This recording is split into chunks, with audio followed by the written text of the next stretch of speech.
bracket ang dapat gawin bago ka pa magangas. Bumili ka muna men. Yo! Laglagan Rap Battle League! Andito kami ngayon sa GMA Cavite, Sukluban, Domino Tournament, and Sulong Tournament. Laglagan Rap Battle League, mag-ingay! Yon, a big shoutout syempre sa Rap and Rap Hip Hop Clothing, sa Lakot ni Alas, Lihitimo, syempre kay Boss Titan, at sa Maharlika, yon, na Schengen Siomay, sa mga ibang pang-sponsor namin, maraming salamat sa inyo. At ito, laban to, sa kanan ko, galing pang Valenzuela, magingay para kay Low Pop. Yun, shoutout nga pala sa sumuporta sa akin ng Salakot, yun, Strength King ni Boss Rainer Flores, yung baluti kong suot ngayon sa Good Work Collective kay paring Paul G. Yun, Northhead, Super King ng Norte, Jordan Beltran ng Barak Streetwear. Syempre sa binuo namin liga ang Fatal Flow Rap Battle League, yun, sana suportahan nyo rin. Kay Madam Riri, kay Direk Ding, kay Utol Don J, Mayor B, Maki Rima, at Utol Grayback, yun. Congrats sa lahat, raos lang natin to, yun. Salamat kay Utol Iging, sana makuha ko yung iking na sinasabi nila. Yun, semifinals to ng Domino Tournament. Sa kaliwa ko, galing pa ng Paranaque, mag-ingay para kay Iking. Yeah, Iki nga pala ng Daughters Finest 8-11 International, all si Santa Cruz, Manila. At syempre, gusto ko muna i-shoutout yung mga kasama ko yan, sila Pipad, si Richard, syempre Daughters by Nature. Kung gusto nyo umiscore na agayan nito, PM nyo lang si Richard. Yon, tapos 811 Decal Network, Arenar, Deadpack Tattoo, Cap ni Manoy. Syempre sa kalaba ko, Fatal Flow, Battle League. Let's go! Yan. Wala ng toss ko yung si Iking, pinili niya mauna si Low Prop. Laban to! Unang banat kay Low Prop play. Let's go! Boop! Boop!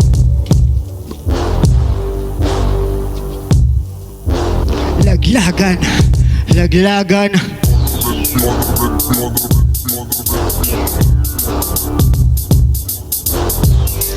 Bagsakan lang natin. Paano ka gagana? Makatang baguhan kung pang rap ko mga banat mong pinapakawalan. Tumitema, kala mo naman bigat pang sunugan. Kumukontes ka dito sa mundo ng turugan. Kaya tanong ko lang paano naging parte ng kalahok. Kung palasang puro ambalang wala man lang suntok. Ito ay tandang pananong laban sa nanunuldok. Namnamin mo yung babati, ngalain mo ko sa tuktok. Ngayong lamon to fake MC, tila kanibalismo. Tapos laman loob, ibabaon ko dito mismo. Sana ay mapatawad ako ni Heso Kristo sa paggamit ng maladimonyong lirisismo.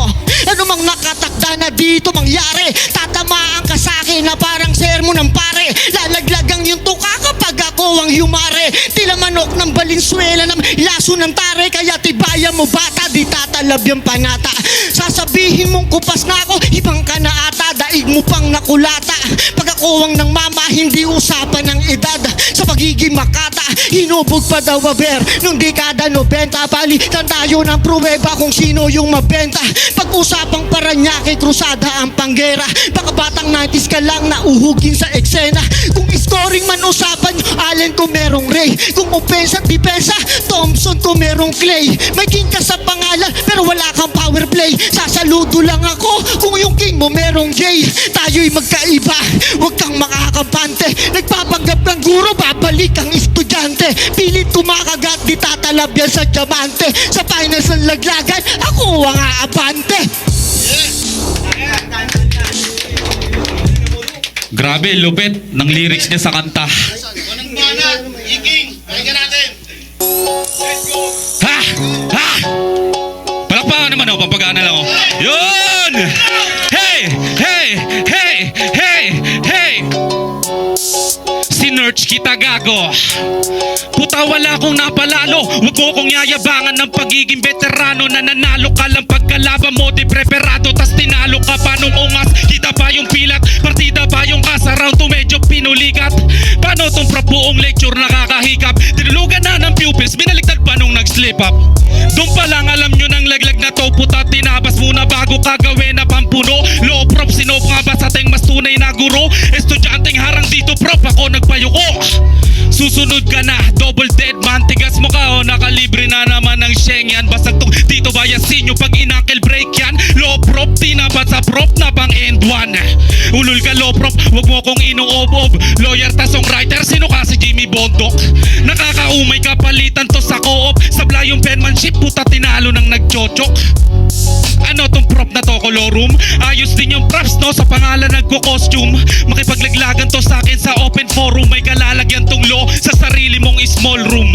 Binabalaan kita lo, ayusin mo. Pasalamat ka ulit na pagbuksan ka ng pinto. Pinatay ka na ni Kas, ano pang hahabulin ko? Di hukain ko na lang para kuhanin yung ginto. Pero kung ako sa'yo, murong ka na lang repa. Mas purong problema tong kinasalubong mo sa gera. Papagulong ko sa tela tong tinalokbong at tinengga na manahimik tong pinapaugong nyo sa Valenzuela. At bago ka mangumbid at mangundi na, sinadya ko talaga yaligan yung paumpisa. Mabuti na para pagtapos kita na malamon tol sa domino. Pagdating ko doon ako'y padumi na, alam mo na. Basic. Yeah.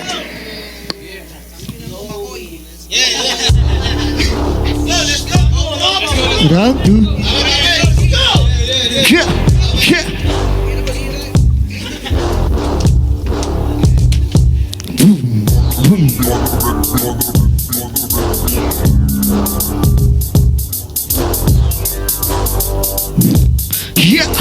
Yeah. Sa ikalawang pagtupi ng kamao, dito masusubukan hanggang saan ang kaya mo. Yung pangalan mo sa poster, itaas nun ay ako.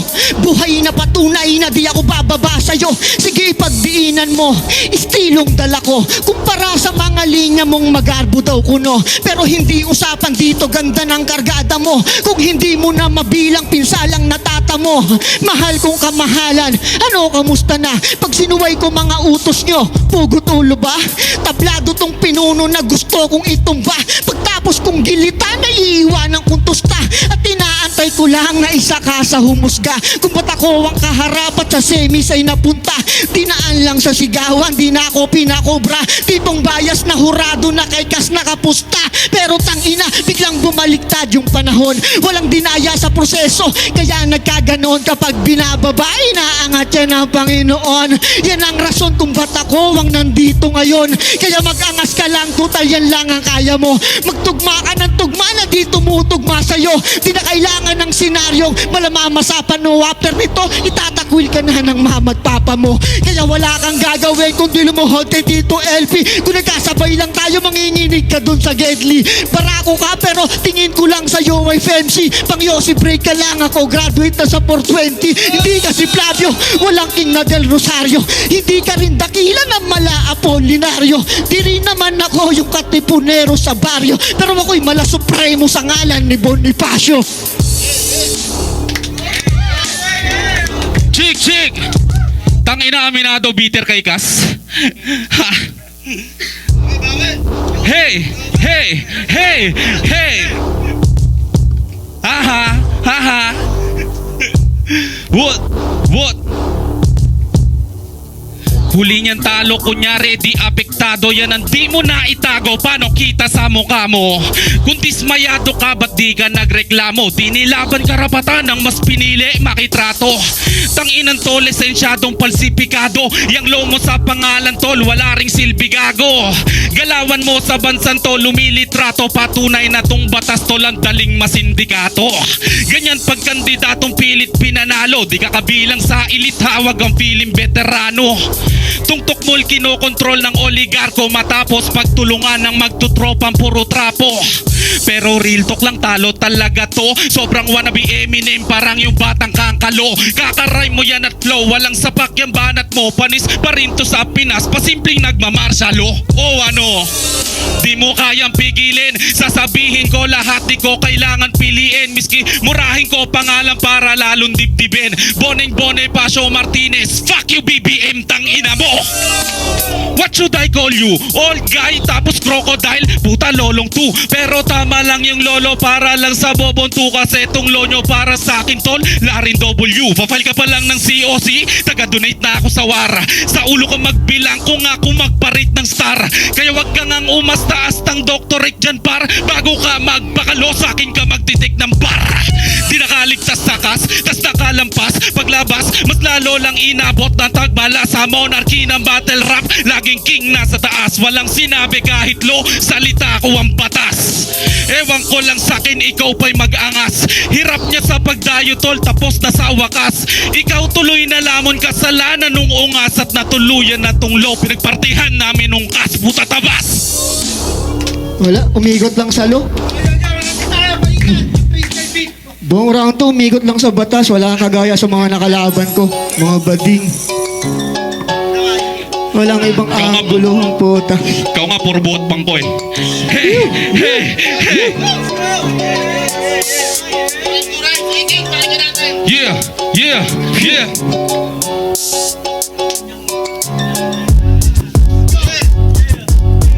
Hoy Buneng, wag na tayong maglokohan. Alam nilang magpapalitan lang tayo ng sulatan.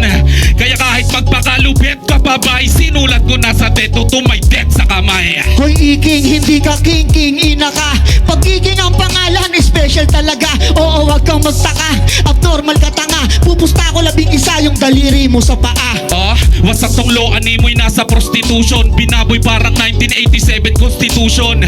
Ang nakinabang lang yung nasa bilog. Matik pag sinabing law, may korason yan sa likod. Daughter's finest, grupong may anak na babae.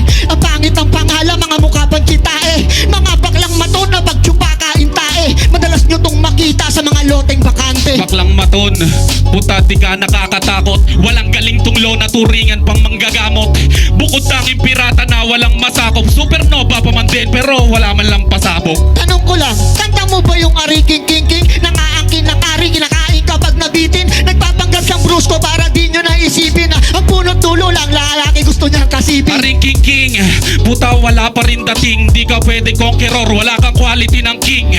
Puta tong lo, puro yabang lang sa una. Dumaan ka na sa One Piece, di mo ba O nakuha? sa tama ng patawa, sa imbis na tawa ba kung matapang ka talaga, titigan mo ko sa mata. Huwag mo kong ikumpara sa nakalaban mo tanga. Isang inutil tapos yung isa freestyle pa yung dala. Titigan, parang bumangga to kay Johnson. Hindi ka tatagos, nakatagos ka lang sa kondom. Sa Manila underground, pinakamoron. Palopro-plopro pa, dapat pangalan neto Loton. Kaya ka nandito, pilit ka lang siningit. Nakalak profile ka pa ulul, pambading na gimmick. Di sa'kin tatagos, kung wala akong masilip. Gagawang kita ng butas, kaso nga lang may sisirip. Butas, may napansin lang ako pre. Kaya ka pala Buneng, pang ina nagrambungi. Karir mo tol, parang bagang mo sapagkat dumanas ng 2 tanggal, parang ipin mo sa harap. Sige magribat ka lang ng mga para mong pilit. Lyricismo ang usapan, di ka sa'kin ihigit. Pag sinabing mabanges, nakarekta sa damit. Good work collective lang pag sinabing malupit. Mabangis, puta pumapalag pa yan. Ang kulit mo T2B, 2 beses na yan. Una pinagtanggol kita sa mga tropa. Kung sirain ko pangalan mo sa mga lola. Hulma sa piso net, ako PS1 at Nintendo. Tanod ka pa lang, tawag na sa'kin ay sarhento. Lango ka pa sa rap, pas ngayon ka na pa tiyempo. Di mo magugulangan yung dekada ng lasenggo. Sarhento, tol wala ka pang silbi. Sa'kin para ka lang nagpatiwakal o nagbigti. Malatay dara pa sabog ko, sobrang tindi. Sa'kin burato ka pati ang gaara mo sa binte. Sa'yo na yung papuri, sa akin ang pinali. Magpabalik ang tila tabladong kumpare. Hindi ako nagkulang, wala kang masasabi. Pagsisisihan mo kung bakit ka pa sumali. Pinali, puta nagyayabang pa to. Nagyayabang pa to. Gago ka ba bro? Total gusto mo rin naman na umiksena. Tararepa ng maibaong kita sa akapela. Tangina ka. Tagan Sukluban, Domino Tournament, Low Prop versus Iking, magingay pa isang beses para sa putang inalaban na yon. Pero ang boto ng Orado, 4-1, magingay para kay Iking. Dikit na. Deserve ni Iking yun, halimaw talaga yan, halinaw po mispit. Yun, bawi ako susunod, laglag din to sa fatal flow. Yan, salamat kay Boss Jordan, kay Utal Wanlay, sa lahat ng tropang nandito, kila Andros, kila C-Rhyme, kila Master MJC, yan. I love you, salamat sa mga pumalakpak. Yeah, maraming salamat sa lahat. At syempre kay Loprop, grabe. Napakabangis, di ko rin akala manalo ko. Pero next week, abangan nyo kami. Fatal Flow Rap Battle League, ang bagong liga nila. Doon naman tayo. Maraming salamat sa inyo. Yo, what's up? It's the boy MJC. Bale, binoto ko si E-King. Dikit yung round 1, pero binoto ko si E-King. Dikit din yung round 2, pero binoto ko si Loprop. At sa round 3, napansin ko lang yung mga laro sa Law. Although ang kinaganda kasi kay E-King na ma-maximize niya yung beat eh. So, pansin mo sa intro pa lang, although parang counted pa rin siya dahil sulat siya. So yun, round 1 sa kanya, round 2 kay Loprof. Round 3 binigay ko siya kay E-King dahil maganda yung mga ngayon lang ako nakarinig ng ng sabong tournament ng Domino Effect na pareha sila may sulat na pares ng MC may sulat. Kasi nung mga nakaraan, parang yung isa may sulat, yung isa freestyle, o kaya both sila freestyle. Kaya ngayon, tayo na grabe, ang hirap pumili doon. Pero para sa akin kay E-King yun dahil mas rekta sa kanya. And shoutout pa rin kay Loprop, ang ganda ng pinakita niya, man. Mahirap yun i-judge, promise. So, 1 kay E-King, 2 kay Loprop, 3 kay E-King. Yeah. Shoutout sa inyo dalawa. Congrats. Yo, Peyton. Overall performance, binigay ko kay E-King. Pero, ang lupit ng battle na yun, men. Natatabunan lang kasi yung pyesa ni Loprop eh. Pag bumabanat si E-King, tsaka mas detalyado niyang nasa-setup yung punchline niya. Kaya tingin ko, mas nangibabaw talaga si E-King. Yun, Aring Alas. So, binoto ko rin, isa rin ako sa bumoto kay E-King. So, yung round 1, binigay ko siya kay E-King. Tapos round 2, doon sila medyo dikit. So, gahibla, binigay ko siya kay Loprop. Then yung round 3, so yun yung pinaka-solid pakinggan. So, palitan sila ng suntok. Pero lumamang ng si E-King ng mga haymaker. Kaya yun, binigay ko yung round 3 kay E-King. Yo. Ako yung nag-iisang bumoto kay Loprop. Yun. Pero solid sila parehas. Bale, ginudge ko siya kasi bago magsimula, sinabi na sulat daw round 1, 2 hanggang 3. Then, yung round 1, binigay ko kay E-King yun ng talagang, para sa kanya talaga yun. Pumasok na siya, hindi pa nagsisimula yung beat. Kumbaga, intro pa lang, bumabanat na siya. Tapos, nakuha niya agad yung momentum, parang 2 or pang 4 na linya. Pasok na agad yung kanya bago pa bumagsak yung pinaka-beat. Then, kay Loprop naman, parang pang-6 or pang-8 pa bumagsak yung sa kanya sa round 1. Then, yung round 2, binigay ko kay Loprop. Tapos, si E-King naman, kahit nauna siya kahit ginaya niya yung style na ginawa niya nung round 1, is hindi effective para sa akin yung sulat niya para doon. Mas maaga sumuntok yung mga linya ni Loprop. Then, round 3, binasi ko sa kung paano nila laruin yung beat tsaka kung paano nila i-emphasize yung mga meron sila na materials. Si Loprop parang nagamit niya yung freestyle ability niya habang nasisingit niya yung written niya. Yun. Kaya 2 tsaka 3 kay Loprop. Yeah, congrats sa kanila parehas. Yeah. Ayun, check. Yan. Sa 11, yung round 1, binigay ko kay E-King, umbaga malinaw yung para sa akin. Because parang, dahil sa round 1, parang umbaga sa boxing, parang knockout punch agad yung ginawa ni E-King. Which is ganun, maganda rin naman yung pinakita ni Loprop. Kumbaga parang mas nag-stand out lang sa akin si E-King ng onte sa round 1. Pero dikit yon sa round 2, malinaw kay Loprop, kasi parang dun siya nagpakita ng mga quotable lines, ganun, na mas natripan ko, yun. Then sa round 3, kay E-King, dahil mas nabigyan niya ng mas nakapagbigay siya ng magandang bagsak, kumbaga, yun. Then yun.